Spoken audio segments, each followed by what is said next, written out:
Hi everybody, it's Sarah again, and I'm here to walk you through Module 7, in which we read about romantic relationships, or a chosen interpersonal involvement forged through communication in which both partners perceive a romantic bond. I thought it was really interesting to think about in this module how much our formation of romantic relationships has changed in recent years based on the advent of the internet.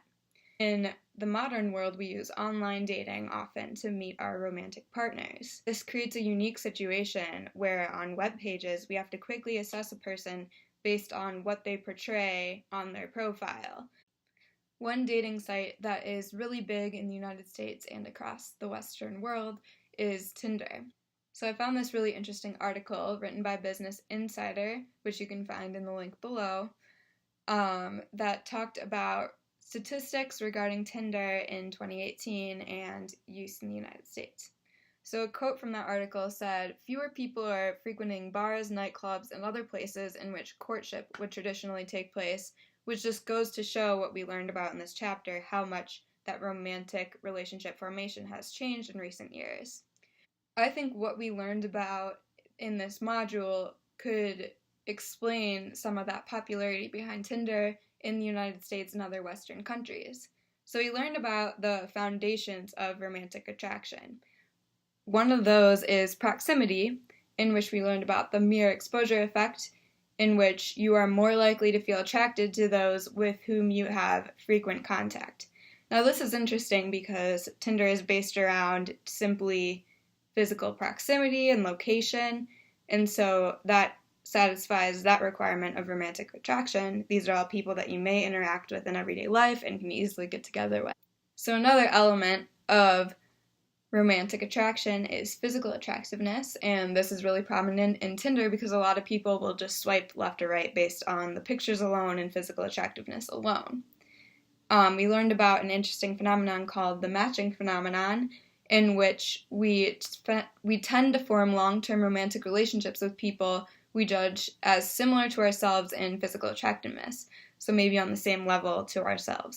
And this would be an interesting thing to pursue further with Tinder in terms of like who you match with versus who you would actually meet up with and go on a date with or continue a long-term relationship with.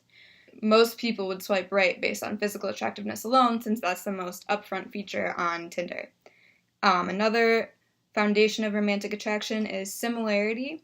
We learned about the birds of a feather effect, in which we are attracted to those that we perceive as similar to ourselves. This is evident in Tinder based on the biography option, in which the user is able to share a little bit of their interests, where they're from, maybe some interesting photos. Also with the option to add music you listen to, I think that makes a really big factor for people on Tinder in terms of judging similarity, whether or not you want to swipe right on that person. Another really critical element of romantic attraction is reciprocal liking. So whether or not the person we're attracted to makes it clear that the attraction is mutual. And it was really stressed in the book that this is the leading factor to love, because once you find out that the other person is equally feeling feelings towards you, you decide it's safe enough to continue a relationship with them. Tinder is based around this concept because you will only get the opportunity to talk to a person further if you both swipe right on each other. So this eliminates the kind of ambiguity of an interaction because you know that you both like each other, and it kind of like relieves that tension. So now I'm going to leave you guys with some discussion questions for Module 7. So question number 1, do you think the foundations of romantic attraction we read about in this module are culturally specific, or are romantic relationships universally formed by these criteria? Can you think of any other circumstances where romantic attraction may form based on other circumstances? And question number 2, do you think online dating improves one's chances of finding a long-term romantic partner, or does it damage your chances based on its element of dishonesty? Let me know in the comment section below, and make sure you subscribe.